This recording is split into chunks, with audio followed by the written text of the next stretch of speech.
And now time for The Viewing Room with Adam and Ethan.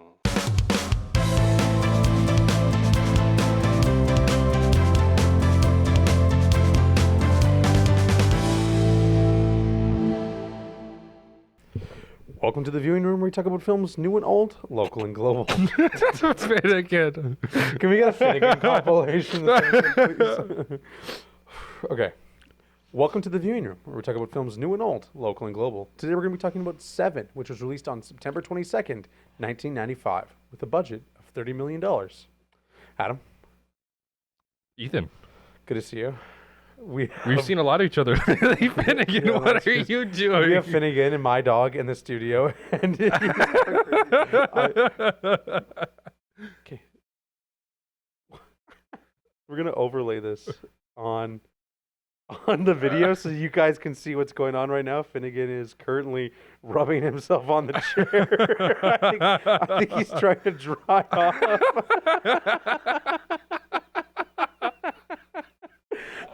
This is going to be a long one, and producer Gary's in the studio. Anyways. Okay. I'm going to send you that, and we can overlay that. I will put that in. Over that part. Put that in. Hi, Finnegan. Hi, buddy. So, Finnegan's Hi. my dog. He's a big puppy, and he's going to be doing the episode with us today. No, that's not for you. Okay. Se7en, September 22nd, 1995. An E-3B AWACS, I think it's called. It's a plane crashed in Alaska. Unfortunately, 24 people. Wait, say the code again. E3B AWACS. I'm not sure what that one would be. Yeah, I'm not sure. It was a plane. That must be an ICAO code for something, but I don't recognize E3B. Hey everyone, Future Adam here. The E-3B, or Boeing E-3 Sentry, is an American Airborne Early Warning and Control, or AWACS aircraft, derived from the Boeing 707 airliner. It provides surveillance in all kinds of weather, command, control, and communications. You can recognize it by its distinctive rotating radar dome, also called a rotodome, above the fuselage, just behind the wings. Yeah, it was a plane in Alaska. Shortly after takeoff, 2 of its 4 engines were hit by a bird strike. 24 people were killed. I remember reading about this one. Now, that's one of my biggest fears, actually, in flying in a plane, is a bird strike. I saw Top Gun. Mine too. It's just like, yeah, it's just such a horrible thing. We're going to have to get a Finnegan compilation. He's running behind the set. And the lights are catching in his tail. Yeah, but it's so adorable, buddy. though. So adorable. We can put him outside if you want, if it's too much. But I think he's gonna conk out here soon, so it's good. So yeah, that unfortunately happened, and I thought that was an interesting fact because you're a pilot. That's one of my biggest fears when I'm like in a plane. You as a pilot, obviously, that's a huge thing for you. Yeah. As it was for these guys. So, I have a great bird story, or almost bird strike. I have been fortunate enough to never have a bird strike. I've had one in a car. Oh, okay. Well, that's different. Yeah, it was my very first solo cross country. So this was a couple years ago during the summer, and I'm very distracted by Finnegan right now. There's a lot to look at. Yeah, it is. Okay. Anyway, first solo cross country, I was going out to Kerrobert, which is a little grass strip. I think it's like maybe 2,000 feet long, if that. And then Kindersley, and then back to Saskatoon. And we do what's called an inspection pass. So you come in low, just kind of offset from the runway slightly at about 100, 200 feet. Sure. You just fly over the runway so you can like look down, make sure there's no, crazy, there's no puddles and no other planes on the runway. And yeah, just making sure it's safe to land on. And so I was doing that, and then we do what's called an overshoot. So you just, full power up, go back up to circuit, come back around and land. So like, is that kind of like what a touch and go would be without the touch? Yeah. Yeah. Basically. Okay. Yeah. Sure. Yeah. And then, so when I went to do the overshoot, somebody had the genius idea to put a whole bunch of tailing ponds right at the end of the runway. There's like maybe a half a dozen of them right at the end of the runway. So you can imagine what kind of animal likes to hang around. Yeah, it was a geese, and I don't know what other seagulls, maybe other. Anyway, Grouse. birds, a lot of birds. And so I overshoot. So all of a sudden the engine, just roars to life, and just a solid wall of birds, like and it was like I've never seen so many birds in one spot in my life, and there was absolutely no doubt in my mind that I was going to get a bird strike. It was just like, okay, where am I going to land? Like there was no doubt in my mind. So I am actually, and I probably in hindsight, and I shouldn't have done this, but I just like leveled off because I know they're going way up, right? So I just leveled off and tried to like fly underneath them, and luckily they mostly got out of the way. So I didn't have a bird strike that day, but that was the closest I've ever come. Well, they did get out of the way. Okay, nice. That's good. I have a fun bird strike story. Okay. First of all, that's terrifying. It and was. good It was for you. one of the scariest moments of my flying career so far. Yeah, dying in Robert. That would be. Yeah, that would be the worst part of it, wouldn't it? yeah. Not even the bird strike. No. Sorry. For me, I was going to a film shoot. I was driving on the freeway with Reed. We were going 90, whatever. We're on Circle. Sure, you were going 90. You were going 100. Going whatever, maybe like 97, whatever. We were on the overpass, like the bridge, whatever, right by the Cabela's, going on our way to Warman Road. North Circle Bridge. Yeah, and there's this bird just flying towards us, like out of nowhere, and just bam right into the windshield. Loud bang. We watched it ping off. It was like it was crazy, like instantly paralyzed, and we watched it ping off, and like we zoomed by, right, whatever. And that was just the end of it. No crack in my windshield, nothing. Right. But it like scared the crap out of us because we saw it happen too, and we saw it coming, and we were like, you see birds all the time, like flying close to your vehicle, and it's like, it's like, oh well. When it comes straight towards you, and it's like, boom. Yeah. Right. Oh my god, it's just crazy. Yeah. My buddy had his fiance had a turkey go through her windshield. Oh my gosh. So. Can we put that on there as well? This is going to be just an overlay central. Yeah, wow. But that's awesome. Like a turkey's a big bird, so yeah. I saw like a semi driver that had something like that, and it's just the video of the windshield. And he's covered in glass, and he pans over, and there's like a big turkey in the thing, and there's like blood everywhere. Well, Thanksgiving's covered. It's whatever. Okay, speaking of blood, this movie grossed $327.3 US million. That would have been a much better lead into The Shining. Yes. There is a lot of blood in this movie, though. This movie did gross a lot.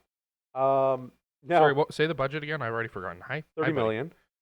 And I read that Brad Pitt made $7 million. So I don't know if that's what he was paid up front to do this movie. I would assume so, because from what it sounds like, Brad Pitt helped David Fincher cast in a lot of ways, because Brad Pitt really wanted Kevin Spacey to come on. Yeah. So again, this kind of goes back to our discussion that we had about a month ago, where I forget which episode it was. We were talking about how actors nowadays maybe have less say than they used to. Like how actors can have a lot of power, and prominent actors can kind of like influence directors and stuff and get their way with the studios. And now I think the studios are super massive, that there is, you know what I mean? There might be a little bit of a power shift. Now, we're not 100% sure on this, but my theory is that like an actor like Brad Pitt in the 90s, or Marlon Brando in the 70s or something like that, right?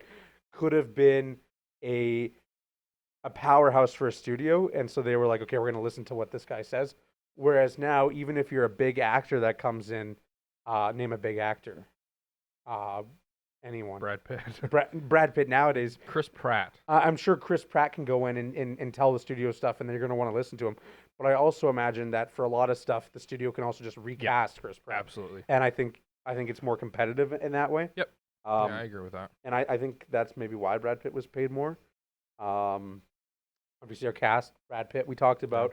Kevin Spacey, who plays John Doe, and Morgan Freeman, who plays Detective Somerset. Yeah. And is this the 30th anniversary? Excuse me. 30th anniversary? This would be, 1995. So 30, I guess so, yeah. 30 years ago. Yeah. So that's cool. We saw it in theaters last night. Yeah. Cineplex had their David Fincher 30th anniversary thing or whatever. Well, they're Fincher doing Files. like a Fincher Files movie thing. So they're playing The Social Network. They're playing The Girl with the Dragon Tattoo. They're playing the game, whatever. They're playing Se7en, Social Network, I think I said. Yeah. So yeah, awesome. Yeah. Yeah, it's a neat idea, and it's a good way to get people kind of interested in it. I mean, like, there's not a lot of movies that I want to go see live, like new movies that I want to go see right now. Yeah. You know, and so kind of retelling some of those old classics, and it's like what Coliseum does, but yeah.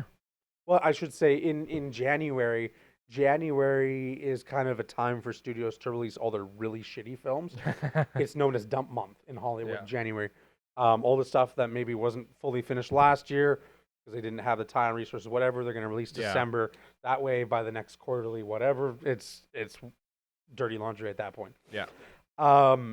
So I do think January is a good time to do re-releases and 30th anniversaries because it's a good way to get people back into the theaters. Because, like, say Night Swim. When Night Swim came out last year, Blumhouse, not a lot of people were going to see it because the reviews were so bad, right? And they didn't have any interest. And I'm sure it made it top 10 worst movies of the year for a lot of Yeah. people. But if they had the opportunity, they want to go to the theater, but they don't want to see Night Swim. Okay, well, now they can go see the Seven, right? Yeah. And I think that's a good way, like you said, to get people into the theater when there's not necessarily like a big blockbuster or something that's playing, right? Like I Right, know it's yeah. still playing Gladiator 2, but I think at that point, like, if you haven't seen Gladiator 2 already, it's been out for 2 months, right? So I don't think a lot of people were really going there. Whatever. Sorry. Yeah. Okay.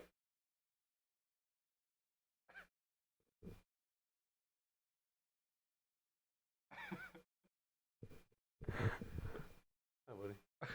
I just like because on the camera all you can see is just one of the string lights just going crazy. He's rolling around, kicking the light. Ah. Okay. Do you have anything to say? Preliminary thoughts? About this movie? Yeah. This is my first time seeing it. Mm-hmm. And I had read like a brief synopsis, not synopsis, but like the, when they just give you like, this is the kind of the opening to it. You don't know everything about it. Sure. And I read that, so I kind of knew it. Like I knew kind of the outline of it. But it was, as I said when it was done, that's a mind fuck. Like that movie. It just, I don't know. It's a really, to me, the biggest thing with it that I noticed with it, was how they can foreshadow without you realizing it's foreshadowing. Like when at the very, like I didn't know what was coming until the very end, right? When that final scene out there with all the power girders and he shoots him, and it's like all of a sudden, like in that moment, it clicks. All of the foreshadowing about them talking about, oh, have you ever drawn and fired your gun? He and then Morgan Freeman's character, Detective Somerset, talking about how, like, oh, he can't control his emotions. He lets his emotions control him, basically. All these things, all of a sudden, they click into place. Oh, like that wasn't just idle talk. That was important. Sure. So I think that's one of the biggest things. And the other word that I was thinking about using to describe this is precision.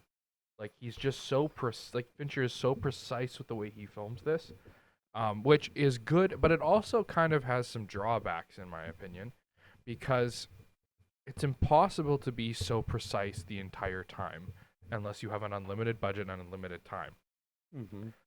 And I feel like it almost does it a disservice in the end, because when it's so precise for the entire time, and then there's one or two scenes that are slightly less precise, they stand out a lot more, And so it's amazing that it's so precise, but it also makes the less precise stuff more noticeable, and it makes, the mistakes more noticeable. Sure. So I don't know. That's kind of my thoughts on this. Yeah, and that's might be a good way to lead into a synopsis. Yeah. Actually, we were talking about grossing $327.3 million, which made it, get ready for this, the 7th highest grossing film of 1995. Wasn't it the 8th? No, it was the 7th. I thought it was the 8th. It's the 7th. I thought 7 was the 8th. highest gross. It's the 8th scariest film of all time. Oh, that's what it is. According to Entertainment Weekly, it's the 8th scariest film of all time. Yeah. Huge missed opportunity to just put it at the 7th one and have 7 as a 7th one. But it's almost funnier to say Totally. 7 is the 8th. Yes, but this 7 was the 7th highest grossing film of 1995. That's actually, they had a pretty good year in 95 then.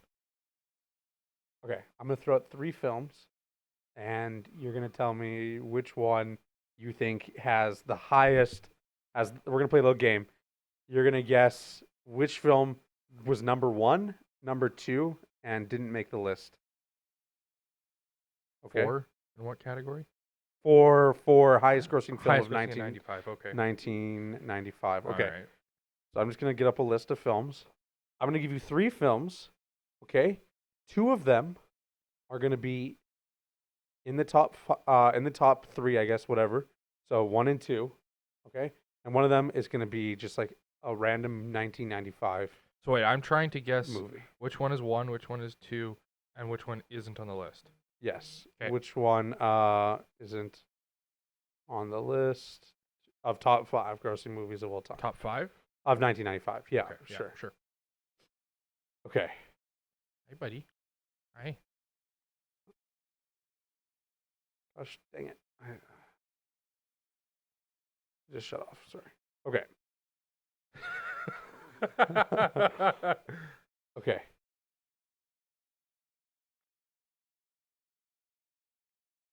So, the first film, okay, the beloved Toy Story. Okay? I won't tell you how much it grossed.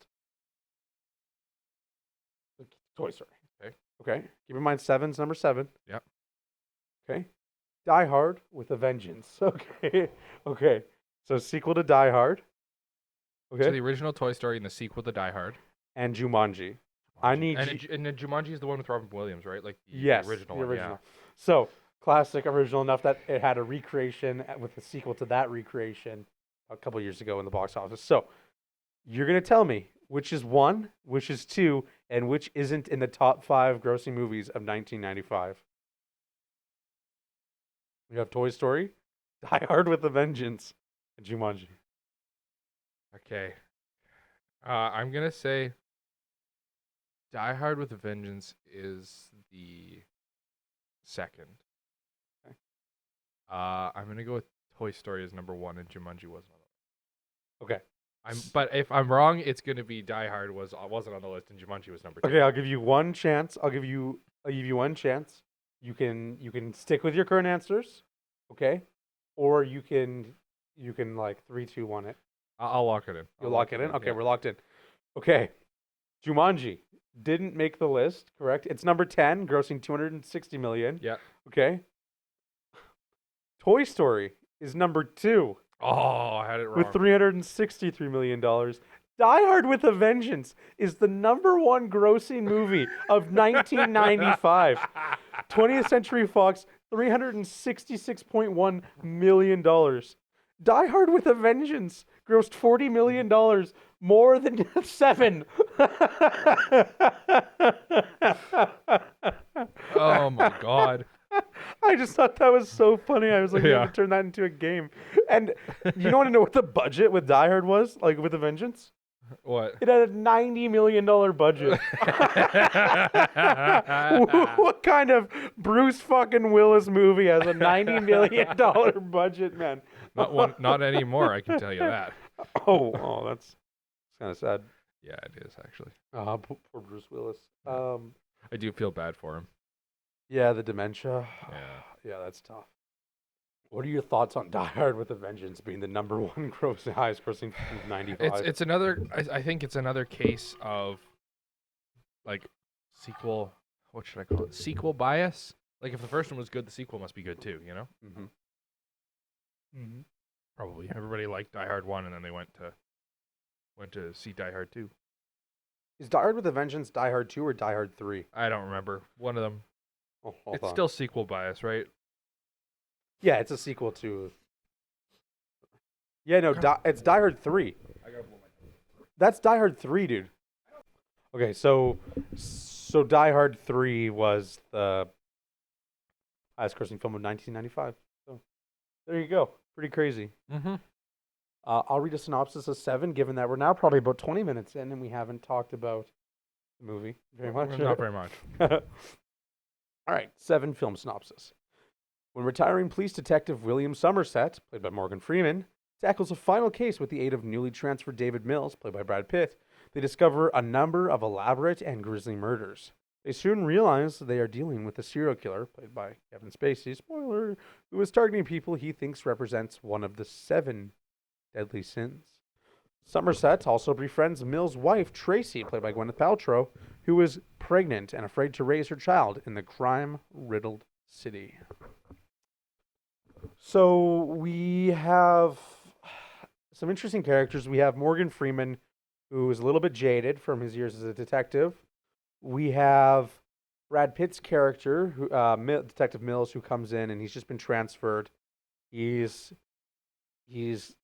not really abrasive. He's kind of quick with it. He's a little bit prideful, and I'm using the word prideful carefully because I'm going to bring up a few points. And yeah, he's quick to anger. He's kind of hot-headed, and he's very impulsive in a way. Morgan Freeman might be a little bit more or less. What's the word I'm looking for? He's jaded, but like he's kind of a downer at some points compared. Oh, see, this is adorable. Buddy. Now we'll go through here, but I'm just keep in mind. I think Brad Pitt's character is very prideful throughout this movie. Okay. Anyways, we start off by learning that Detective Somerset, played by Morgan Freeman, is going to be retiring. He's been in the force a long time now. He's ready to retire, experience the world, and this is so distracting, so cute. Finnegan's standing up with us for you audio listeners, and he's going to be doing this. You have to make this into a short. It's going to be. What we're talking about. We're going through a plot summary. A plot summary. There we go. So we know Somerset's going to be retiring.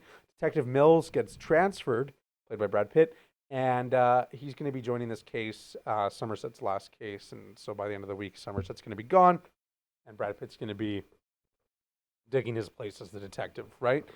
Now, Mills is kind of... He's trying to use me as a towel. That's so cute. That's so cute. That has to be a short. Oh, we it's have to gonna turn be it short.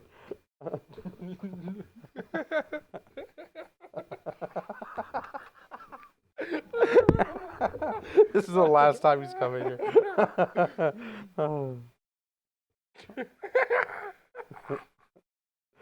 Do you want him to sit in your lap for the episode? No, it's fine. All right.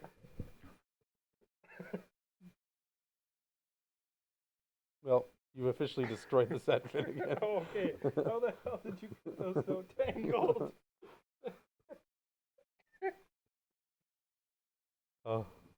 Okay. This is going to be one of our most chaotic episodes yet. Yeah. Okay. So Mills is kind of shadowing Somerset, and we're learning that, wherever they are, I don't think it's specified in the movie wherever they are, but Yeah, that was one thing, is I was trying to figure out where they were, and they never give us any clues. Like, not even like on the taxi does it say anything. Like, Yeah, it's just it looks like it could be like a New York or New York, Boston, or Chicago, yeah. something like that. But it is never specified. Now, it is intentional, but wherever they are, I guess Morgan Freeman is like, hey, by the way, I don't know why you'd want to come here. This is kind of a terrible place to be. The people suck. And I think that's kind of open to audience interpretation. So we kind of learned that jaded Somerset's... Jesus, this is going to be a tough one, dude. We've learned that Somerset is jaded and doesn't want to... I keep using that word. But he doesn't know why Brad Pitt has decided to kind of come here willingly. But, I think Brad Pitt is kind of like wanting to move up, and I think he sees this as an avenue. And so he's going to pursue it, right? Now, they go to the scene of this homicide, and they're trying to determine it's a homicide, and they find this big guy kind of on a chair, face down in a bowl of spaghetti. And, they don't know really what to think here. They're not sure it's a homicide at first. Looks like this guy may have just, passed out while he was eating. But then they realize his hands and feet are tied, and they learn from the coroner that someone must have forced him to eat to death with a gun to his head. This man ate himself to death and then kind of burst, is kind of how they describe it, metaphorically. I'm sure he's probably just looking for a mouse or something. Now, they don't see any kind of like link to any serial killer or anything like this. This might just be a one-off, but they want to keep investigating, even though the like the chief of police or whoever doesn't really want to have them pursue it anymore because he thinks that, you know what, whatever, it's a waste of time, especially since Somerset's about to be retired. Somerset doesn't want this to be his last case because this is just like awful, right? Now, the next day, we find out another person has been murdered, a lawyer, one of the defense lawyers, very prominent one at that. And he was forced to, it looks like he was forced to cut himself open, and on the ground is written greed. Now, this kind pound of flesh. Out of flesh, yes. Pound of flesh. A pound of flesh Yes. on the Scale. the scale. So they're kind of starting to realize a trend here. Not quite yet. They notice greed is written on the floor. So Mills is kind of investigating this case, trying to figure out what's happening, trying to figure out if maybe the wife of this lawyer knows anything, and Somerset goes back to the first location to keep looking around, and he finds behind the fridge a note and written in grease on the wall the word gluttony. So he's determined that, oh, these must be linked because there's 7 deadly sins. And greed and gluttony are 2 of them. Okay, we have pride, wrath, lust, greed, gluttony. Help me out. I always get stuck on 5. Bashful, Dawn. And Biffer, boffer, bomber, keely, feely, nori, ori, oin, gloin. Thorin.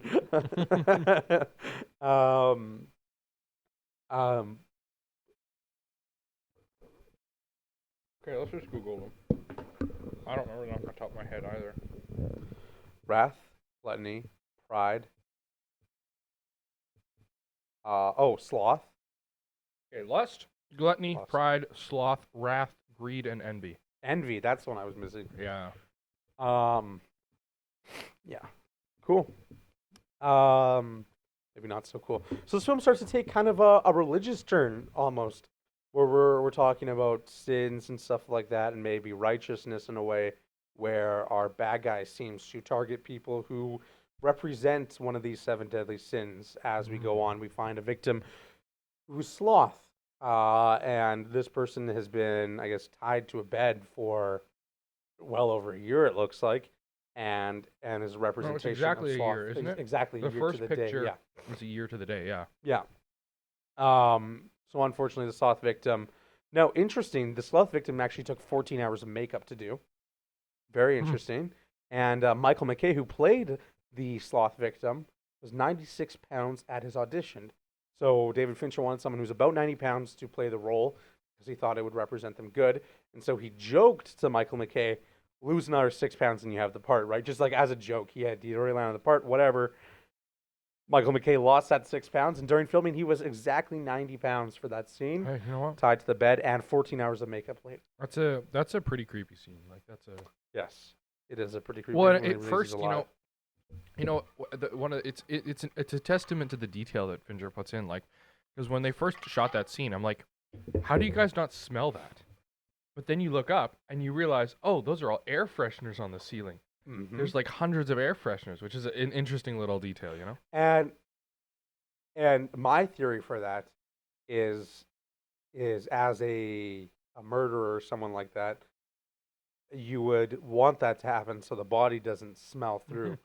So I think it's actually a bad thing that when they go into the room, there's no air fresheners and it really reeks and stuff like that, because that smell, there has to be a vent in that room and a window. Yeah. There has to be some way that smell would waft up or kind of through the wall, whatever. Yeah. But it would linger to the point where I'm sure if you asked, I've never smelled a dead body, but you hear stories and stuff, and it's like a detective can walk into a room without seeing anything and know there's a dead body just because of the smell. Mhm. And I'm sure most people who work as a first responder or something can tell you that exact thing, because it's a very distinct smell that's not easy to miss. I mean, even when you smell dead animals, like, Sure, you know, right? or even dead fish. Dead like, fish is a big, that's yeah. like a strong one. No, I don't know how much fish smells like. No, but it's Dead the people, but- idea that dead things Sure. they have a strong smell. Yeah, and so I think it's a bad move to go through all that work and not put air fresheners in the room with the person. Why wouldn't you do that? Wasn't there in the room with him? I don't think remember. so. Also, and sorry, if there was in that same room with him, like, and not just like in the hallway, like, I wouldn't. I don't like how they were gagging the second they went into that room, because I would think You by would that think logic it would, they yeah, would right. it would wafted through anyways. Mhm. Now maybe it was just enough to not waft through, but I don't want to believe that if it's been exactly a year, Yeah. because a year of a rotting body, you know, Yeah. Even Even though if they're he's still still alive, alive, yeah, yeah. it's still, yeah. it's still a rotting body, right? Yeah. I I don't know. I mean, like, but see, I also feel bad, like we're nitpicking something like this, but at the same time, like I said in the opening, he's so perfect that you, when there is little things like this, they seem bigger. Right, and one of the things is too, they say multiple times about how John Doe is super meticulous, and I think that's a way of kind of negating some plot holes where, Mm-hmm. and I think it creates more. Like, we talk about how he found Mills's wife, and in my opinion, that's probably something that was a last minute resort after. Well, right, because he says he's going to realized- move the timeline up, right? Yeah, so I think that was kind of a last that was minute one thing. question that I kind of had, because at the end I'm like, well, wait a minute, he's been planning this obviously for like a year, because he had this sloth guy Yeah, alive or in captivity for a year. So, Mills has only been there but for Mills 4 has only days. been there for a few days. So Yeah. how does that make sense? But I think, like you say, that was a moving the plot up. You know. Yeah, I think that in itself is a plot hole, but I think it's fixed by just saying like, oh, he's super meticulous and he must have just wanted to do this, and whatever. Yeah. Like, And I mean, a lot of serial I don't killers bother. are quite meticulous. Like when you yeah, read about some of them, and like especially the successful ones, successful is yeah. in their craft, so to speak. Like they are very meticulous and very like perfectionist, almost OCD. A lot of them. There's a lot of them though that aren't perfectionists true. at all. That's true. Like, think of Dahmer, True. and they just get away for so long because of different prejudice, like living in a gay neighborhood or like being a homosexual. Yeah. The cops who didn't want to deal with that are very much not 100% of the way to blame, but I think a lot of, especially the victims and their families, blame the policing system for why Dahmer wasn't caught for so long, right? Yep.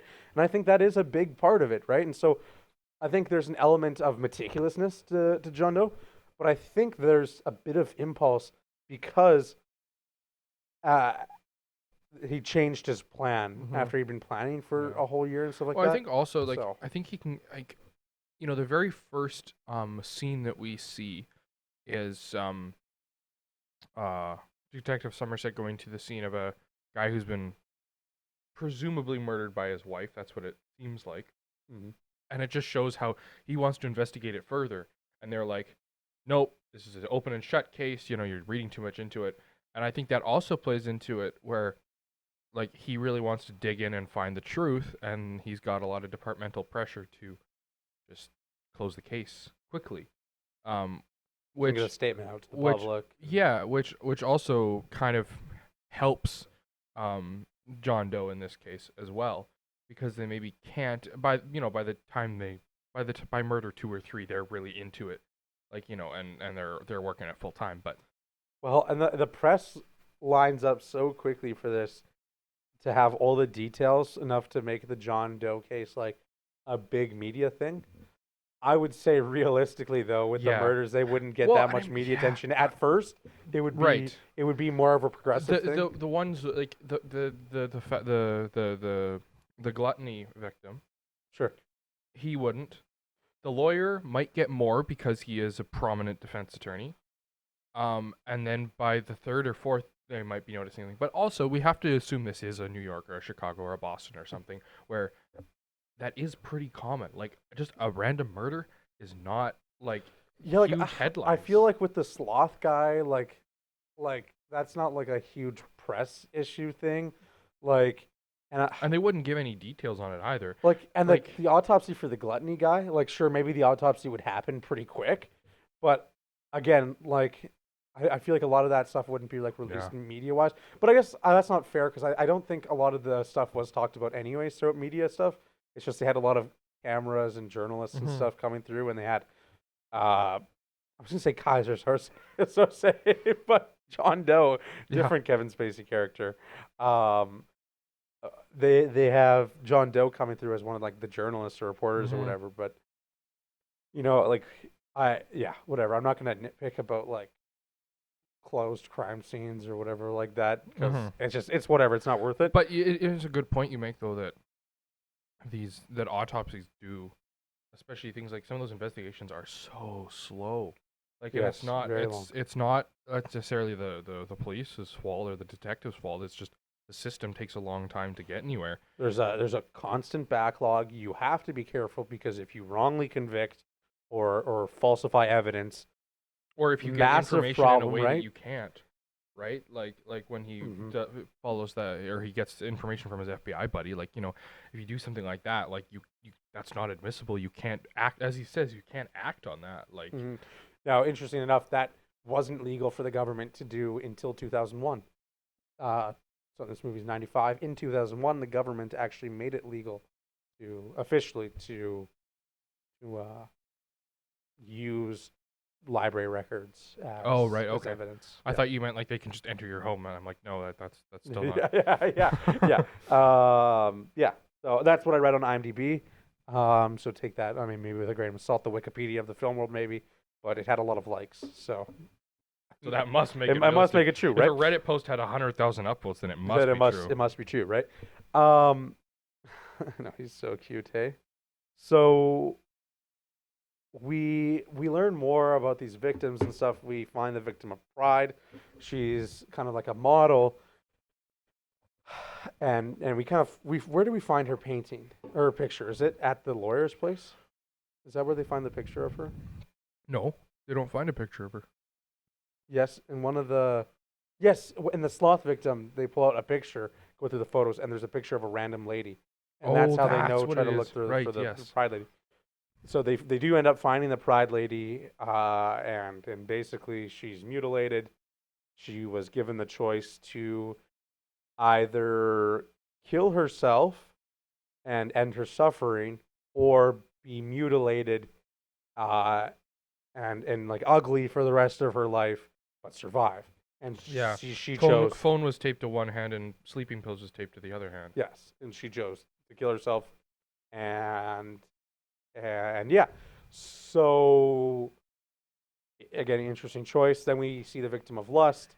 Basically, it was a guy who went to a prostitute, and he was forced to have intercourse with like a knife thing.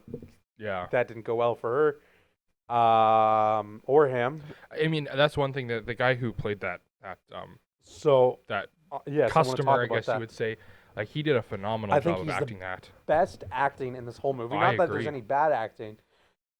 So I looked it up. The interrogation scene is, in my opinion, the best scene in this whole movie. I mean, when Morgan Freeman comes out and he's in the middle of the detective office, he goes, "There are 7 deadly sins," and whatever, and he goes, like, what does he say? He's like, gluttony and what's the other thing? I don't remember that exact lines exactly. Like, I gotta get better at my Morgan Freeman impression. The Empire Penguin walks 20 miles north. Yeah. There are 7 deadly sins. Whatever. So I thought the interrogation scene was probably the best in the whole movie. Yeah. It's just so creative to cut back and forth by having a big glass pane with another room, and you don't have to get one of those weird double-sided panes because you never need to cut back and break the 180 rule. Yeah. So it's so cool that the camera can just like dolly over from one side to the next. I honestly I want to use that in a film like 100% now. And I was thinking you could fake that by having 2 office spaces, shoot it at night with a drone, do the same thing, dolly with the drone like that, like just pan. And you can fake an interrogation scene at night and just crop it perfectly. Well, the other thing, you could film them separately, and then and then put the 2 pieces of film side by side, and then just in post move the video. Yes, that's true too. You just keyframe the video, it'd be even easier. Yes, that's The only that works hard too. part would be timing the lines. Yes. But it's still it is very, very well done. I Yes. quite like I, that. I really enjoyed it. I just think it's so cool, and the acting. So I looked it up. Leland Orson plays the guy who was distraught and Yep. played the customer of the prostitute place. He just does a phenomenal Yeah. job. Just Like incredible. it's just you really like he really sells it. Like And he did such a good job for. I looked on the main film credit. He's not credited. Like when you go to Google Cast, he's not on the cast credited. I had to go through IMDb and figure out who it was yeah. based on another fact that to prepare for his scenes, he would actually purposely dehydrate himself so his body would be more shaky.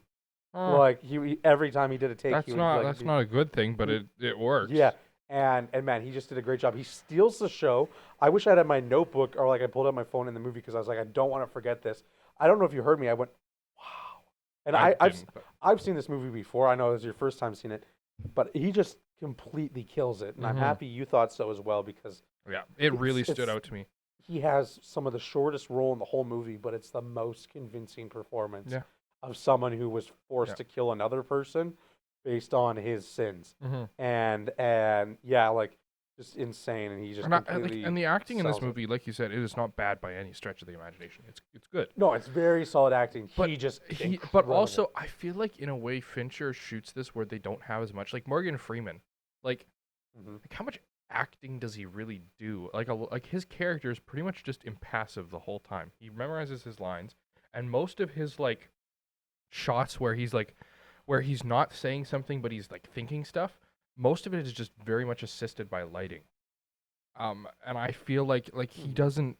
It's not that he does a bad job, but he doesn't have to do very much, and that you can look at that as either like a good thing or a bad thing. I mean, like I think it shows how well that Fincher directs, not just the actors but the whole production design. You know. and I think it's sometimes less is more too. So I don't think Morgan Freeman needs to do a soliloquy at the start of each scene with like a weird no, absolutely detective not. voiceover.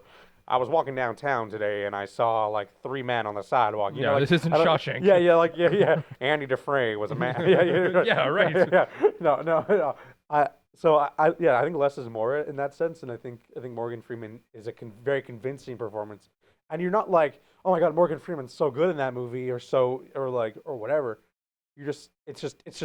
It's tight, and I think that's a phrase we're going to keep going back to. Is this is a very solid film, and everything flows. I was doing this thing at the start of the movie, and I was trying to count the average shot length to see if the average shot length would be 7 seconds, because I thought that would be so really cool. clever. And there was a couple 7-second shots, but there's also a lot of like 12, 13-second shots, Yeah. especially. There was a really like 11-second shot of like the thing going back and forth. Yeah, And I thought the that was metronome. like, long. Yeah. I was trying to. I got bored of doing that. I was like, "There's no way I could do this." the one shot with the metronome near the end there where he throws it. That one feels out of place. Yeah, like why like- the hell would he throw it? He could just turn around and do whatever. Like, And I mean, I guess it's sort of supposed to represent kind of a turning point because, and I think they did it well. Like in the opening, it does feel kind of soothing, and that's obviously what he's using it for. Is it's soothing to try and go to sleep, and it feels that way, and that because they show it twice, once in the opening and once near the end, and in that opening or that second time they show it, it's not as comforting, and I don't know what they changed with the sound design or the shot or how they did it, but it doesn't feel as comforting, which is really neat because it's right around that point that they're starting to like, okay, this is because I think that's right after they've just had the whole chase with him and everything, like it's really starting to heat up. And so I find that very interesting. But when he throws it, it's just kind of like that there was no build up. It was funny. Yeah, in a way it was funny. Like, but there was no like emotional build up to it, so it felt very out of place. Yeah, I don't know. For me, it's just kind of funny. I don't know if it felt out of place or not. I haven't really thought of that, so I'm not going to speak too much about it because I haven't. Yeah, not enough time. that's to think. fair.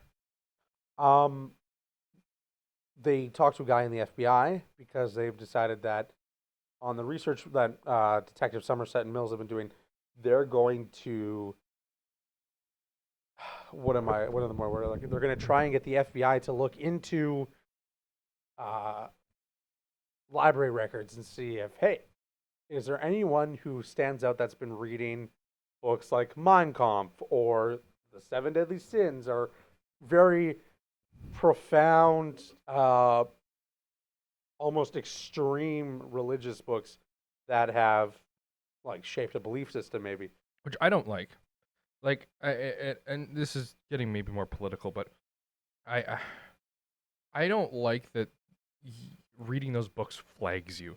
Like, like I've read Mein Kampf, but not because I'm a Nazi. I took it out in grade 10 because I was doing a research paper on I forget what I was doing. Oh, on why was it in Keeler's class?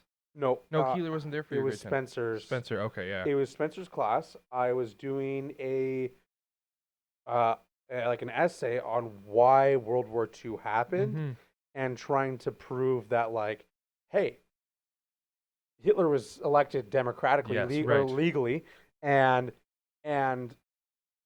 there's a few reasons why, and it's not because the German people were necessarily bad people.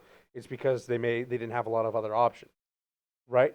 There's a lot of elements to look at. It's not black and white. Whatever. Well, we're not here to talk about World War II. Yeah, I mean, we could talk for hours on that. But yeah, I mean, the principle of the thing that reading certain books flags you. I don't like. And I mean, I understand why, because it can be a indicator, and so it makes sense that you'd want to be able to track that.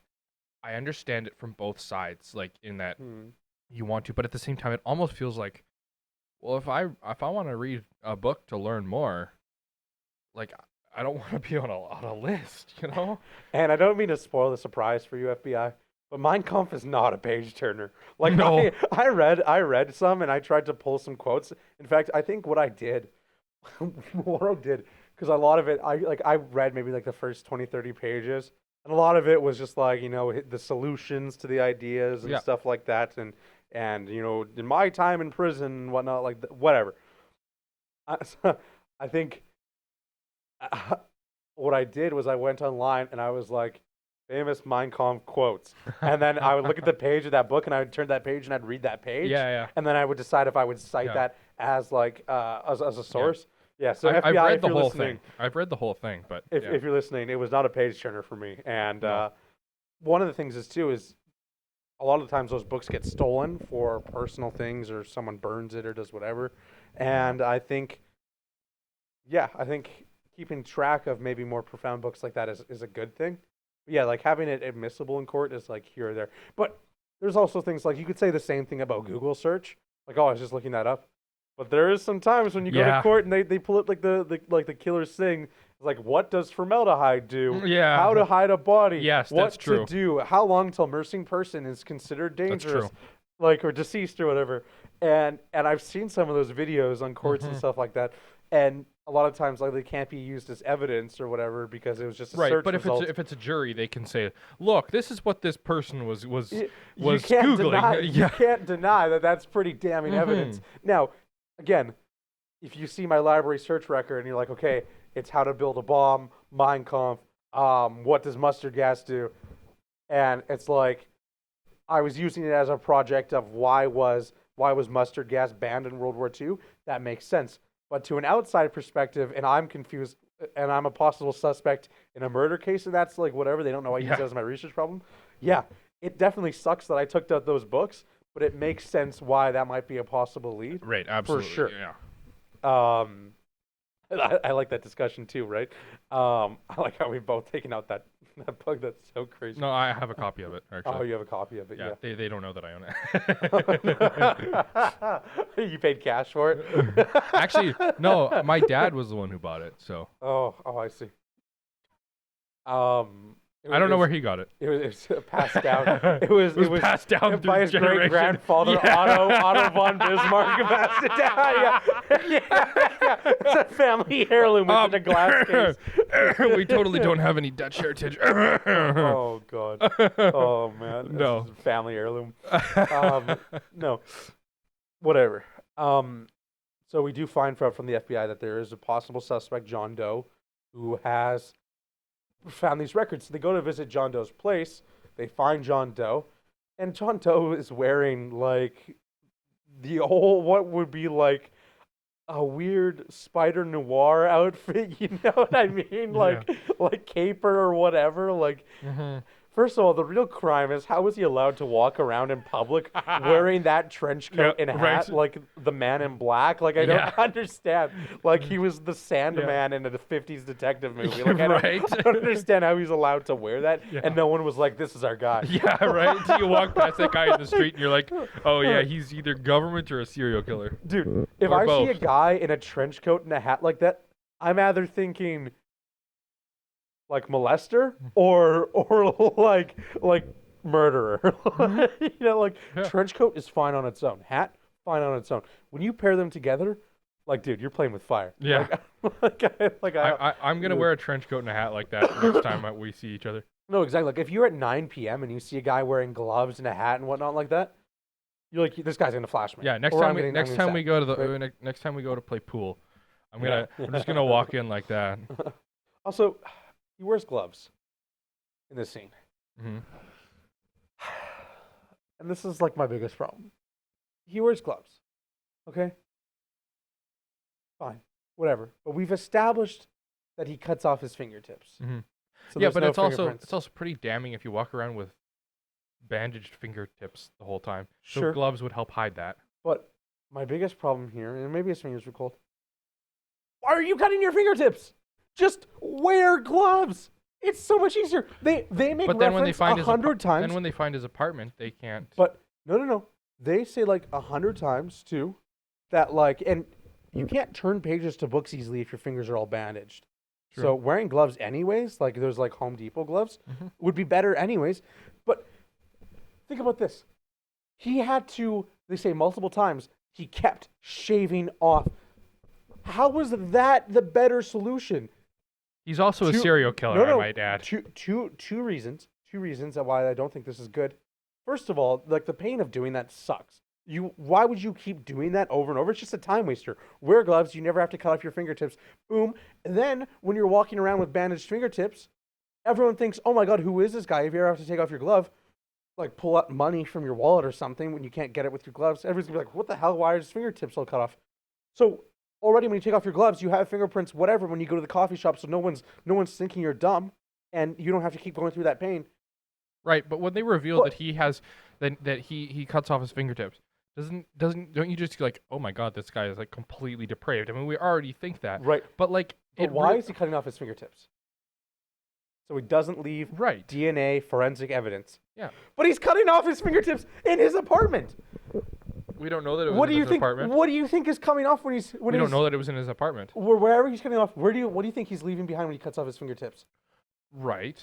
Skin But and but blood if he buries and that, shavings. if he buries that in a random park on the other side of town, what are the chances that they are going to find it? Because So they're you mean not to tell me tracking him. in the last year, or more than a year, because he's been there for 4 years or whatever they say. So say for 4 years he's been cutting off his fingertips. So he's been going to a I'm just random hole saying- in the ground every month for 4 years Not to necessarily. cheese maybe, grater his maybe fingertips. he flushes them down the toilet. I don't know. I'm just That's saying, just- like, I understand where you're coming from, there but would be like, flakes. yeah, I don't know. And we're meant to say that he didn't leave a piece of hair anywhere. He didn't Yeah. leave a bit of dandruff. True. Did he wear a hairnet for all those things? Wait, is Kevin Spacey bald in this He movie? is.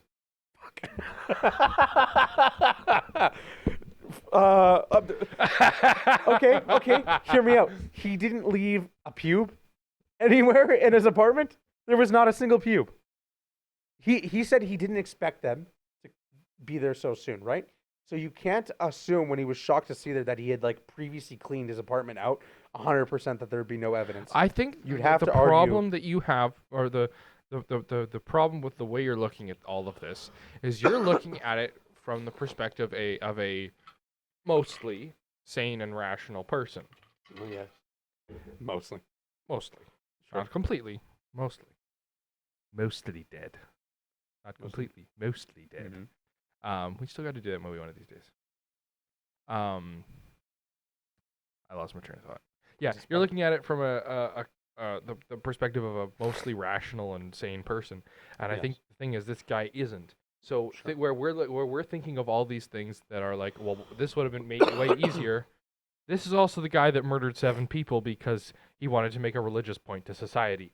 So I don't think we can exactly say that he's thinking of the most efficient or best way of doing things all the time. I think that's wrong. I think he 100% is. He's trying because to, they say but, so many times in the movie that he's the most meticulous guy that they've ever. right, but had to deal with. he's also meticulous. Like, I mean, my point is that, like, maybe in his mind, for whatever reason, because we've already established that his mind is a complete shit show because he's doing all these things. Maybe in his mind, for some reason, that is the best way of doing it.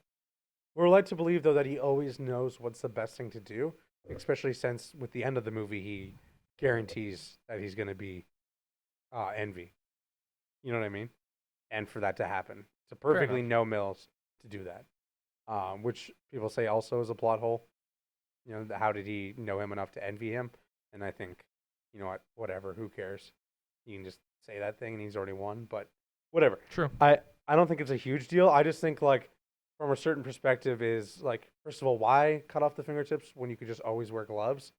Surely that's less painful than the constant scarring and doing it every month. Think of how fast your skin grows back, right? Like, I just, like, yeah. But whatever. That doesn't make or break it. That's actually just my biggest problem is I just didn't think that's a good reason for him to do that, as well as also I doubt, like, they say they scoured so many times and didn't find anything. I feel like he would have left something. Maybe he's bald, but there's hair in other places in your body. Yeah. He definitely urinated somewhere. Yeah. Right? But I mean, also, you have to think that if they don't have anything to match him to, then. Sure. But if he also left the knife somewhere. True. That he used to cut himself. True. I don't know. I mean, that's the thing. This is also 1995. I've been reading lately, and this is gonna sound weird, but about, like, DNA, because I've been watching a lot of true crime stuff, and, like, how they can find people through DNA. You're on a list now, buddy. Yeah, this I whole know. episode. I know it is, but, like, it's really quite neat how they have your DNA, and they don't have to have your DNA in the system, but if, like, your 23andMe and your ones like that, like your DNA testers. That have Ancestry.com. Ancestry, all those that have huge databases of people, they can find common elements. So they can, like, say, okay, so you share DNA with this person, this person, this person, this person, and then they can trace the family tree out for those people and find the common links. And that's how they can find people through DNA without actually having their DNA in the system. So, like, you're almost, like, accurately trying to figure out, like, oh, are you a descendant of Genghis Khan? Exactly, like right? That kind of right, stuff. Yeah. Right. And it's just, I guess this is 95, so they wouldn't, I think this is a more recent kind of in the last kind of 20 years kind of development. Sure. But they've been going back and solving old cold cases where they had DNA, but they couldn't do anything with it at the time, right? Right. So, I don't know, just a neat little thing that. And it's really nice to know the foresight of some detectives and stuff who knew the technology would be there someday. Mm-hmm. Where, you know, obviously we didn't start dusting for fingerprints until, what, 80s or 90s probably, like something like that. But it's nice to know that some people were like, okay, we actually have urine from the killer or something like that. Like that's nice to know. You know, it's tough to hear, though, that some cases of people who were falsely put away and then found out were actually innocent in the future based on DNA evidence. It's good that they're out now, but that has caused a lot of problem. It's infinitely better. I guess it's infinitely better that they're out now after, say, 30 years instead of actually dying in prison knowing that they were innocent the whole time. Right, yeah. But it is better that it would never happen in the first place, and that's why the legal system gets so much flack. You know, here's the thing. Obviously, the lawyers agreed, right? The reason that John Doe kills him is because he says this was a guy who spent his entire life dedicated to making sure that rapists stayed on the street. And I don't see it that way as a defense lawyer. I mean, there's some scummy defense lawyers, but when you really think about it, he just did his job. You know what I mean? What's a defense lawyer's job? Yeah. The same thing as John Doe's defense lawyer? There's a lot of moral implications. Yeah. You know, where it's, and that's a very hotly debated. It was like, are defense lawyers bad people? I wanted to be a defense lawyer, and not not for the reasons why I don't think defense lawyers are bad. Sure, people are in it for the wrong reasons sometimes. Sure, there's your Saul Goodmans. Sure, there's the John Does. I think that in order for the system to work, you need to have equal representation on both sides. Well, you have to have someone And who's honesty. willing to represent those people because, I mean, like you say, that's how the system works, is giving people a fair chance to say, no, this wasn't me and this is why. Because there have been how many cases where all the evidence points to something and then one piece of evidence comes to light where it's like, okay, that's impossible. Yes. Right? And so, yeah, it's like Think there of- are, I don't know. Think of how many defense lawyers would have been called horrible, awful people by a victim's family for representing their client. And then in 30 years, they find out that that client was actually innocent. First of all, that weighs on a defense lawyer because, oh, so I'm a bad person because I did my job in making sure my client had a voice. And they got off or they went to jail. So I'm a bad person. I either didn't do my job right or I did my job right, whatever. First of all, it's always a job done right because as a defense lawyer, you've done your job in making sure your client either goes to jail or doesn't. You've just given them, presented your side of the evidence. So boom, you already done your job, whatever, fine. I don't think you're a bad person for representing the people who are guilty because someone needs to make sure they have a voice. Yeah. Right? Even if, no, I don't think any defense lawyer or most defense lawyers like wake up and are like, oh, I'm so happy to represent this person. It's kind of like you have to do it because the letter of the law says so. And it's like a constitutional right. You know what I mean? Like, Yeah.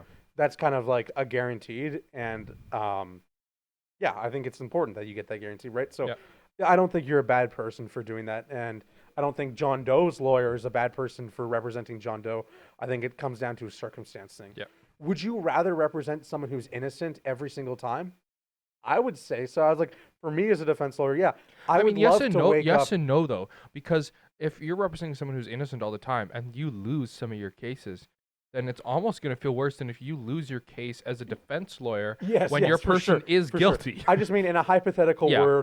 world, if I knew 100% of the time and I could 100% of the time guarantee that my client was innocent Yeah. and get them off 100% of the time, I would feel great as a defense lawyer. If you are a prosecutor on the same thing, no one calls a prosecutor a bad person for making an innocent No. person go to the jail.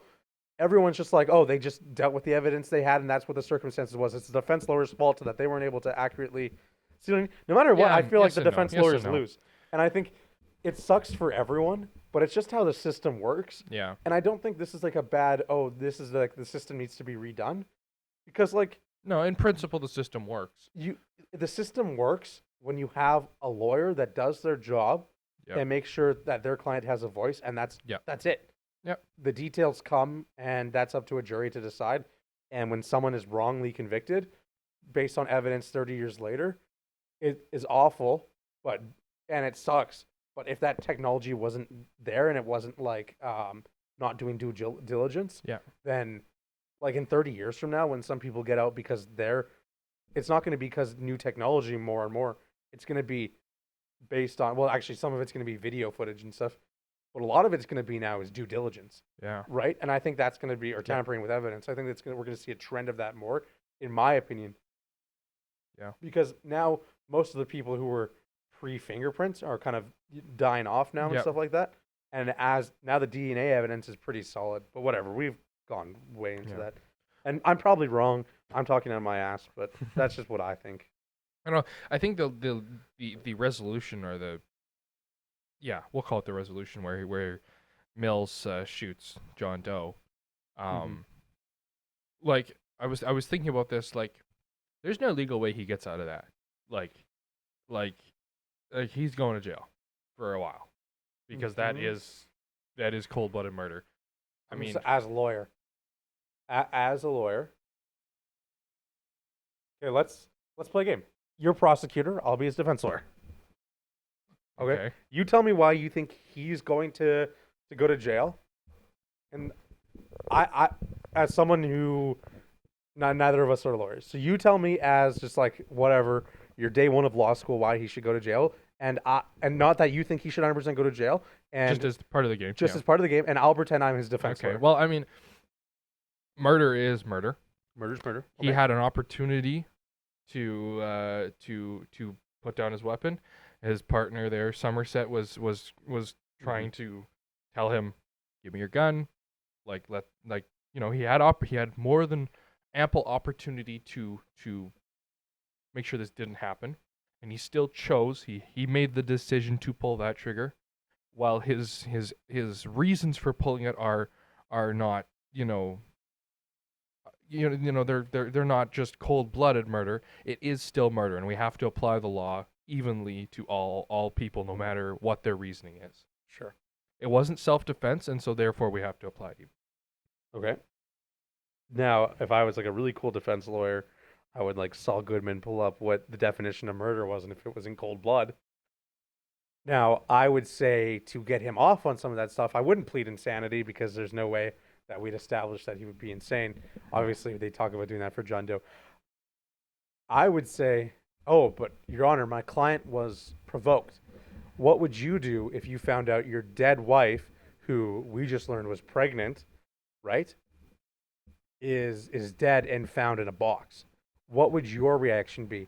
If I put up, ladies and gentlemen of the jury, if I put up this notebook and flip it to the next page and you see a photo of your murdered wife, what would you do? That's what I would do. I'd be like, what would you do? What would be your first reaction, right? And then like maybe I'd AI generate like some of their actual like dead wives. Like I'd figure out the not jury, admissible in court. and they would see their wives, be like, oh my God, that's my dead wife. Like actually, right? And like they'd be throwing up, right? Because it's like so gross. And anyways, that's just my like thing. I would be like, okay, yeah, my client was provoked.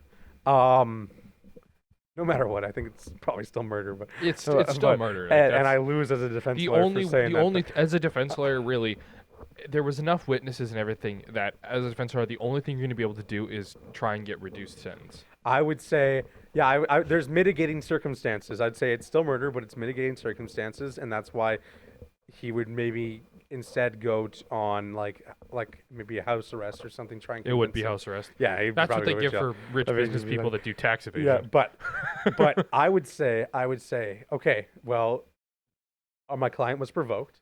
The head of his dead wife, whom he just found out 2 minutes ago. He never saw the head, though. Was pregnant, but he found out based on. Yeah, but he never saw it. He was provoked by John Doe, who told him all this stuff anyways. What's in the box? So he found out that his wife was in the box. So he knows that his wife and soon-to-be kid were killed. So he's provoked. He's angry. He has a gun in his hand. We have a murderer who not necessarily was given like a trial yet, convicted yet, who should have been still in prison in holding, because technically that wasn't gone through a judge. That was gone through the police, not like through like an actual like judge or like determined by the actual government. Right. So should he have even been out in the first place? In that sense, you have a fugitive who's sitting right there that's provoking and is actually just admitted to another 2 killings. So was he acting within his fair right of someone who may have been giving the death penalty, and he just did the Lord's work if we're talking about the defense, right? So I don't know. That's like, however, it's all mitigating. See now, as right? the prosecution, I would bring up Somerset under oath as a witness, and I would say, and I would ask him about the emotional instability that Mills had displayed throughout the last few days, and I'd use that to show that he shouldn't have even been there, or have a gun or anything. Boom. And as a defense lawyer, I would take that exact statement and I would say, so Detective Somerset, in your professional opinion, if you didn't think that Detective Mills should have a weapon because he's too hot-headed, then why did you allow him to follow along on this ongoing investigation with a murderer who's killed 7 people? I tried to. That's what I would do. Why did the department allow this man, who was obviously crazed, murder my client with a gun? Right. So that's what I would say. So then you bring on the police chief, and he'd have to answer for that. Right. So that's true. So that's true. That's what I'd say. I would just be like, and we're not lawyers. We're not lawyers. I did Law 30 in grade 11. That's like That's what that's my extent. I know like mens rea and actus reus. So we have, in order to like establish the charges, you need to have the act of the crime, actus reus, and mens rea, intent. Yeah. Okay. So we have the act of a crime. He shot him in the head. What's his intent? Okay. Now you could argue some weird Punisher logic. Was it his intent justice? Was he provoked into doing it? Did he have actual intent? Was he just acting out of? And you could say he was in a delirious nature where we're not pleading psychology. We're almost pleading something where it's You more mean of a man. psychopathy? It's more of like a manslaughter case because he's decided that he was no longer in control at this point because his emotions were built up so much after finding his deceased wife that it's no longer intent. It's like he's lost control. Yeah. Now, does that need to go into a deep psychological investigation? And then you're like, okay, well, what's his IQ? We know he's a detective, so it's like, Mm-hmm. it's a big thing, right? And that's Yep. why these things take so long. But you can see here, right, how even just like a little, that's what the defense lawyers Yeah. do. It's like, Yeah. oh, so you said he's hot-headed. So, police chief, why did you give this guy who you're trying to decide that he's a hot-headed fool? Mhm. Why was he given a gun? Why were you allowing him to do that, right? Mhm. So that's kind of how you can play that, right? And I think that's funny. Whatever. Back to the movie. We find John Doe. They chase him. Brad Pitt gets hit in the face by him. Actually, during the scene, Brad Pitt fell through a windshield, or like put his arm through a windshield in an accident. He required surgery. They wrote it into a script. That's why he has that sling. Mm. He actually did have to have surgery for whatever he did with the glass and what Mhm. on the cuts. I guess we can kind of skip through. We've talked a lot. This is going to be a long episode. So, basically, John Doe turns himself in at one point. Yep. He admits that, like, oh, hey, there's another two bodies, and I'll do a full written confession of these two bodies. Now, funny enough, if they're wiretapping him and he says he's going to confess and do whatever, I feel like They don't even have to take him out there. I just feel like I know saying you're going to confess if you do this isn't the same as confessing, but just like as a judge or something, or like as a member of a jury, if you're holding over my head, like, oh, I'll actually show you where these two people are and then I'll officially confess. I get it. Like, if you confess, you might get like a lowered sentence and whatnot. But I just like, I don't know how to say it, but like, you immediately know. You know what I mean? Yeah. Well, right. You just So like, you're you immediately admitting know. to it. You're admitting to it by saying, "I will give you a confession." But saying like, if you let me go, show you where these two bodies that I murdered are, I'll give you a written confession. To me, that's a verbal confession. Yeah. That's already enough of a confession, Yeah. in my opinion. Yeah. That like, you know what I mean? Yeah, I know. I get you. You know what I mean? 100%. And I know like they do that in the murderers and stuff like that. Like they can like save off the death penalty. Like if Ted Bundy's like, hey, by the way, there's another 3 bodies you haven't found. If you keep me alive for another 3 years, I'll tell you one of the bodies, and then in another 3 years, I'll tell you another one. They're like, okay, I guess we'll hold off on giving the death penalty. This guy's ready to talk, but it's Yeah. like, I got whatever. So yeah, they go out into the middle of nowhere. They have a helicopter following them.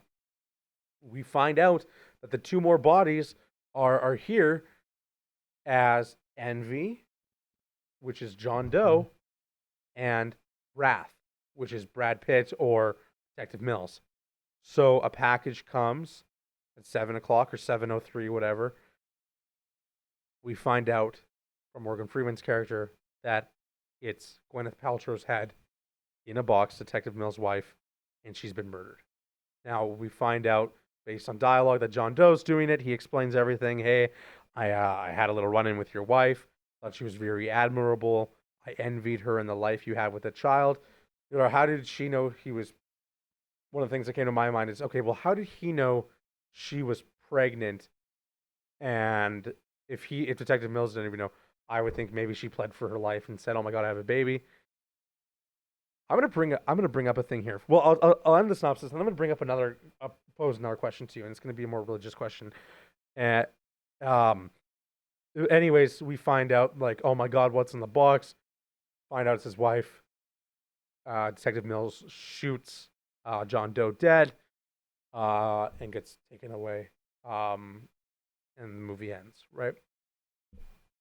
Okay, so it's 7 people, 7 bodies for 7 deadly sins. But, okay. Now, I don't want to take any stances on anything. We're not going to do any of that. I just want to go through something that I was thinking about this morning. Because we find out Gwyneth Paltrow's character is pregnant. This is a very religious movie. Not very religious movie, I'd say, but it goes off of religious tones.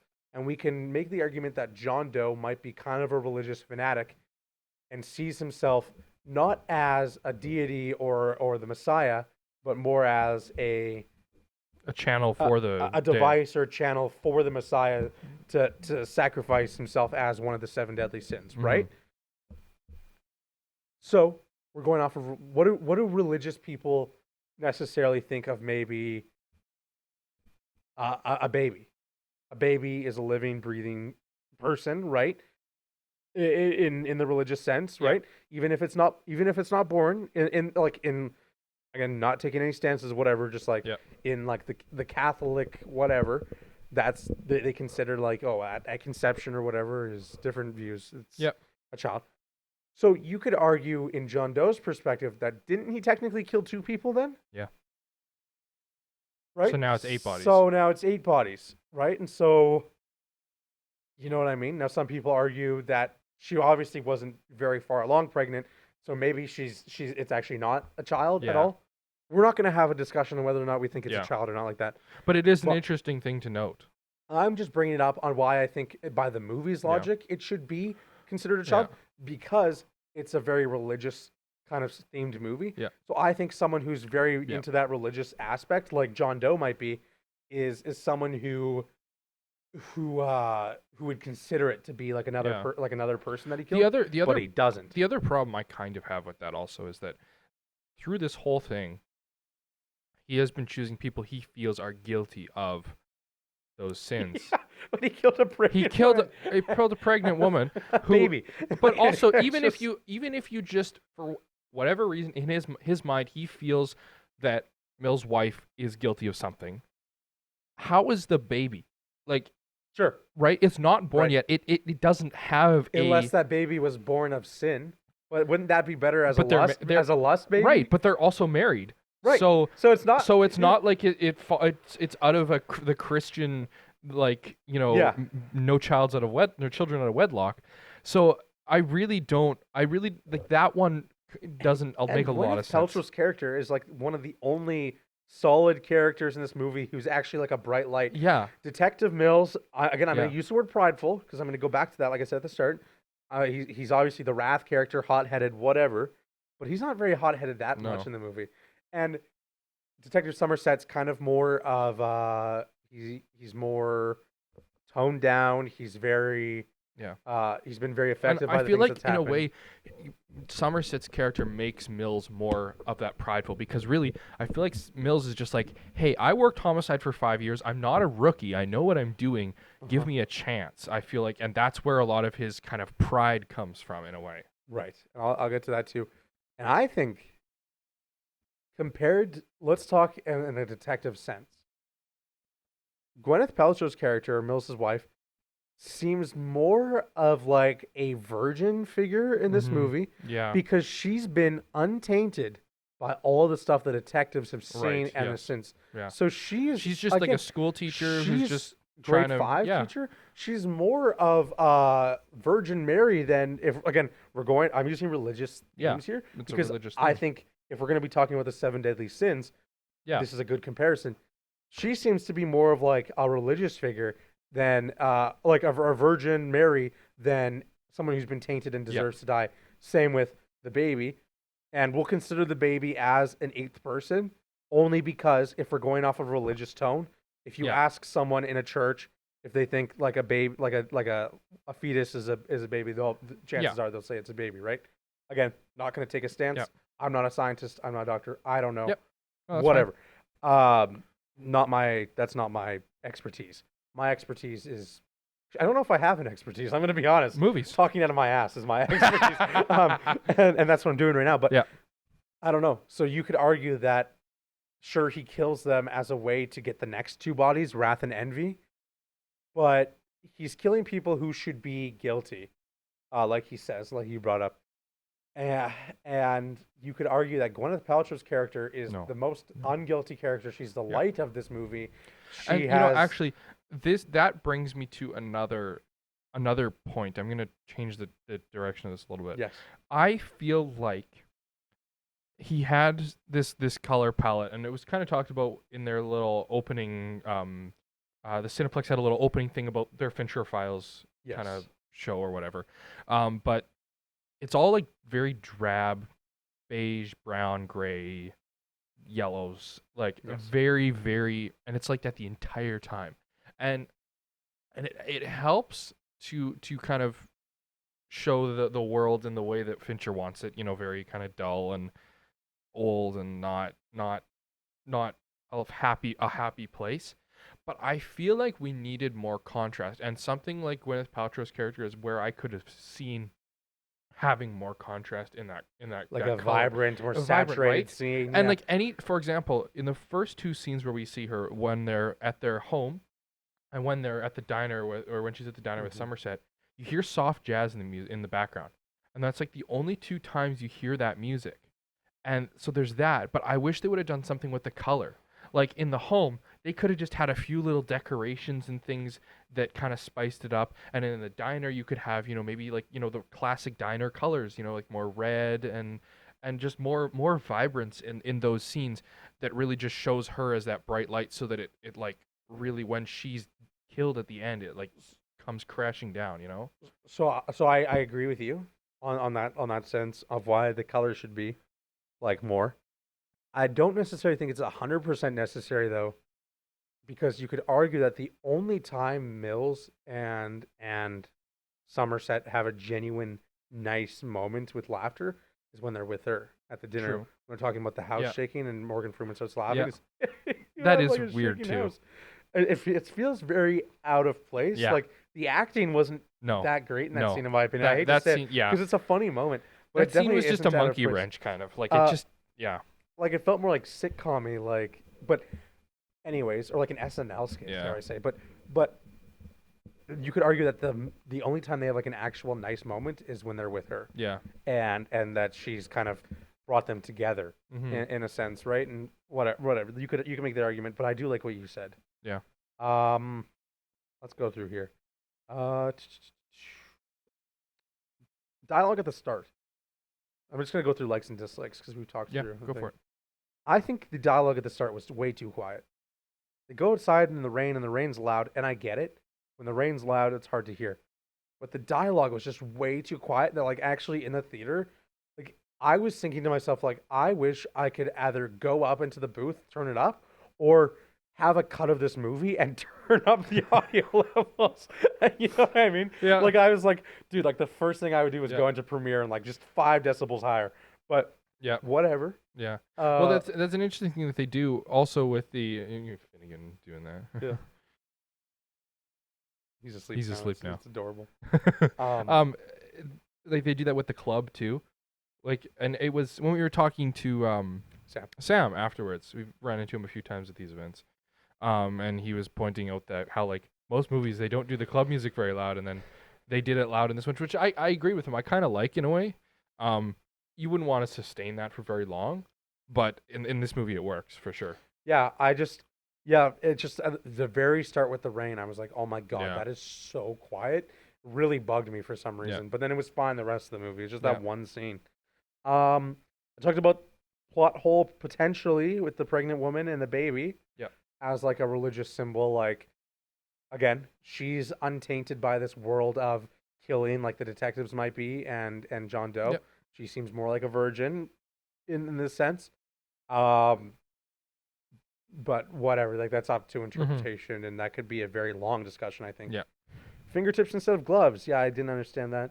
Interrogation scene, very awesome. Yep. I love each unique body. What a great set piece to have Yeah. with every single different story with greed and envy and lust and wrath. It's just insane. Gluttony. Sorry, excuse me. All Jeez. good. All good. Having gluttony like face down in food is awesome, right? And cockroaches going around. Fantastic set piece, right? And like is like you could imagine what it smelled like. Mm-hmm. Greed was like all right, I guess. Like he's like in the law office, cool. It's definitely high end, decorated office. But I think for me, like yeah, Sloth was really cool. Like, like that was just crazy interesting. I like how every single right if they would have had Gluttony, and then the next guy is a lawyer who's also dead at his table, right? With like he cut himself, and then the lady who was Pride was also dead, like at like whatever. You know, granted, they do you find each of them like in a bed or like a chair or something like that. I like how it's a little different each time. Yeah. And I like how Lust is still alive. I like how Wrath is still alive, right? But they were, I guess. Oh, is Lust considered the lady, like the prostitute, or is Lust considered the guy who paid for the prostitute? Couldn't you It's argue it's that kinda Lust is both. the guy who paid for it? It's kind of both. Like, I mean, sure, that's the profession that she chose, or that not necessarily chose, I suppose. But you know, Yeah, but I he don't think chose most to- people become.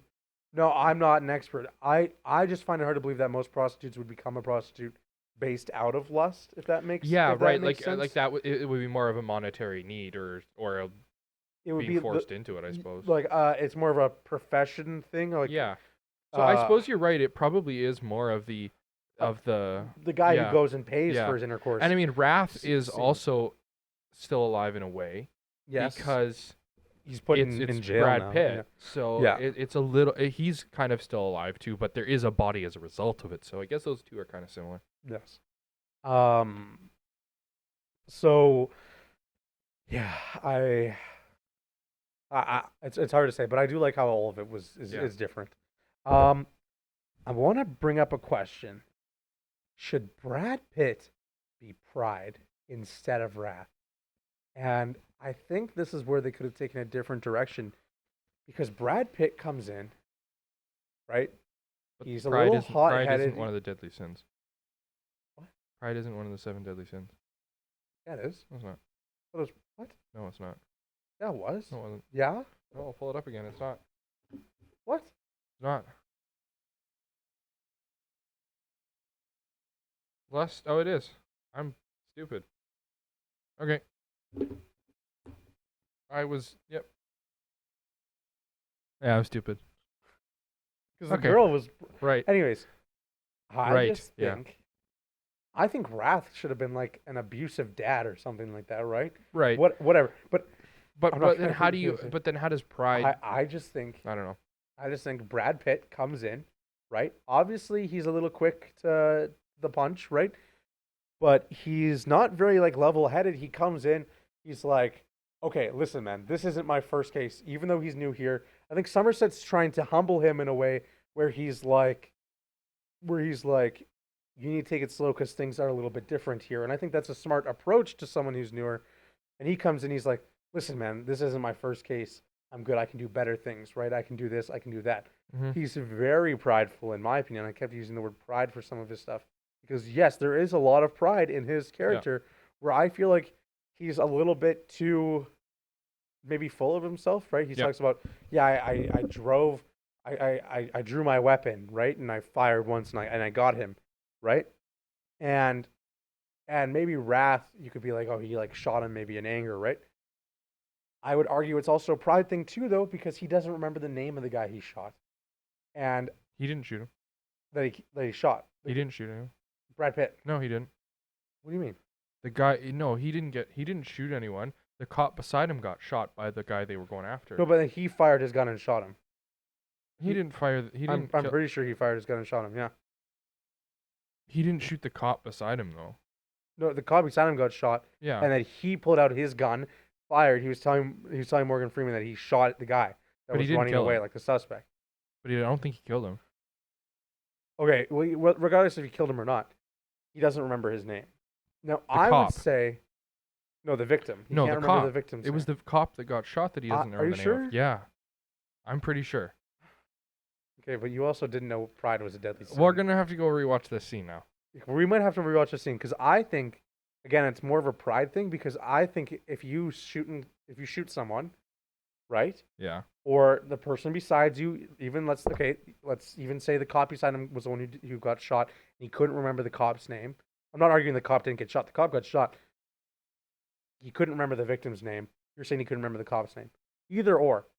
I'd say it's also a pride thing because that must have been a big traumatic moment, and you would remember that. Because remember the cop died? Yeah, sure, you would remember The it. cop died, and that's why he couldn't remember the name of the cop that died. Right, and I think that's more of a pride thing than anything, because he's like, oh, I got the suspect though, right? Wouldn't you say, like, if you had to pull your gun on someone and shoot them for the first time in your life, or you watch someone beside you die, don't you think you would remember that their name at least? Maybe, the yeah. very least. Yeah. And I would say maybe that's like just like a plot hole, but I would argue that's more of a trait of someone who's too like full of themselves, because maybe he felt the need that he didn't really need to remember, Right. because, well, at least we got the bad guy, right? Right. And I think that's more. But of I think that's one of the things pride. that frustrates him is that he can't remember the name. Yeah, that's true. He's not like happy he couldn't No. remember the name. Yeah. I don't know. I just feel like a lot of times, I'm not saying it's wrong that he's wrath, because there's no doubt in my mind that he does very much act throughout this film with a very wrath kind of thing. Like, especially at the end when he does do the thing of wrath, even though he's very much provoked into it. Right. It's like, Yeah. I don't know. I mean, just tough. I think in a way Wrath is a better ending because I don't exactly see how you would really like pull the twist with Pride. Like, why not? I don't know. I just don't see how it would. I don't know. Because if you act like Pride the whole thing, and he's saying, if we're gonna assume that John Doe knew enough about him to envy him and say he envied his life and killed his wife and whatnot, then I would also assume that John Doe would know enough to know that he was kind of a prideful person, especially since you know what I mean. He talks all the time about having a loving wife and stuff like that and a family to go home to. Oh, well, why aren't you married, Somerset? You know what I mean. Yep. So I don't know. Yeah. Like it's tough to say. Yeah. I just think he acts way, even though his final act is wrath, I feel like throughout the story he portrays more of the pride elements than wrath elements. And whatever, it works. I'm not upset. I just was wanting to pose the question on if you thought, could you see him being pride? And in my opinion, I could see him being don't pride. see it, but that's I to could each see their him. own. To each their own. I could see. I wouldn't be surprised if instead it was wrath that was killed, and they were like, "Oh my God, pride pulled up." I would have the same exact reaction. Now, maybe you could say, "Oh, him killing himself, or him killing John Doe is like the final act of wrath." Yeah. And if he was pride, he necessarily wouldn't have killed John Doe. But Yeah, I feel I like think there was that's- something, another direction, like maybe they would have went. Maybe but I don't know. I just don't see it, but that's fine. again, I think it works perfectly fine that he's wrath, but he does, in my opinion, show a lot of traits of pride. Yeah. And maybe you could say he also envies Somerset's career a bit. Maybe I don't know. Yeah, it's Maybe. yeah. There's definitely a different direction they could have taken it. Maybe. But again, I think that's mostly I have. Aside from credits, I like how the credits go from like bottom to top. I thought that was kind of cool. It's kind of a little unsettling, and I kind of like that. Yeah. But that's kind of all I have. Rate it and get out of here. Shall we?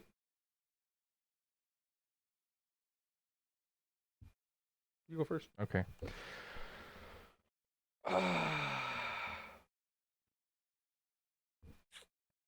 I gotta think about this for a second. What do I want to go with? I'm gonna go with an 8. An 8. Okay. Yeah. Explain. It was good. It was good, but it wasn't as good as Spaceballs. Holy shit! You give Spaceballs a better review than 7? Yep. You're I did. sick in the head. No, John Doe is sick in the head. My God. Anyway, yes, no. That's tough to hear, dude. That's insane. No, That's insane, dude. I don't know. It's just it was a good movie. It was a solid movie, but I don't know. It's just little things like we talked about them, and I didn't enjoy it as much as I enjoyed a movie like Spaceballs, for example. Like, and I know that in a movie like this, maybe enjoyment isn't the as much of an important factor. No, maybe But not. no, I don't know. Okay. I'd give it an 8. Solid movie. I was thinking probably an 8.5. I was thinking about probably 9 though. I like this movie a lot. I think it's good enough that it deserves a 9 in my opinion. I've seen it twice, and even though I knew how it ends, I still enjoyed it, Mhm. and I was still surprised by some things I forgot, and I still really liked some of the details. And I think given the fact that I still enjoyed so much of the details and I still get goosebumps at a lot of the Morgan Freeman scenes. Yeah. And for me, it provokes such an interesting conversation about some of those religious elements and legal elements. I think since I've thought about it so much that it deserves to be a 9, and I still really enjoy it. So it's going to be a 9 for me for 7. 7, 9. We should have gone 7. It's going to be a 7 for me. 7, 8, 9. Yeah. Oh my God, it's at 6. What? 7, 8, It 9. would have been even better if the movie was at 6 p.m. Is it 6:30? It was at 6:30. My God. Illuminati. Okay. We have some work to do. Oh, we forgot to get a coin. I'm gonna just use my keys. Well, you're gonna scratch using my key. Okay. You're gonna use that key right here. Okay. Should be up here. Make sure you spell it right when you do it in the. Yeah, I was trying to make sure you knew that it was spelled like that. There we go. Why don't you use the actual? Oh, good idea. Okay, so for the audio listeners, we're scratching off the 100 movies poster that we got Adam for Christmas, and this is 100 movies that a lot of them we've seen before, but we're scratching them off as we review them on our show. So this marks 2, 4. I thought it was the 7th movie that we would review on this. That would be awesome. That was the 8th movie. It's the 8th movie. That would have been a crazy coincidence. Yeah. This is the 8th movie that we've done on the 100 movies list. You can see it up there, 7, and yeah. So that's been our episode of 7. You can find us on Instagram at @theviewingroom_. You can also find us on Patreon at Dufferin Avenue Media. So yeah, thank you guys so much for watching. You have a great day. Yeah.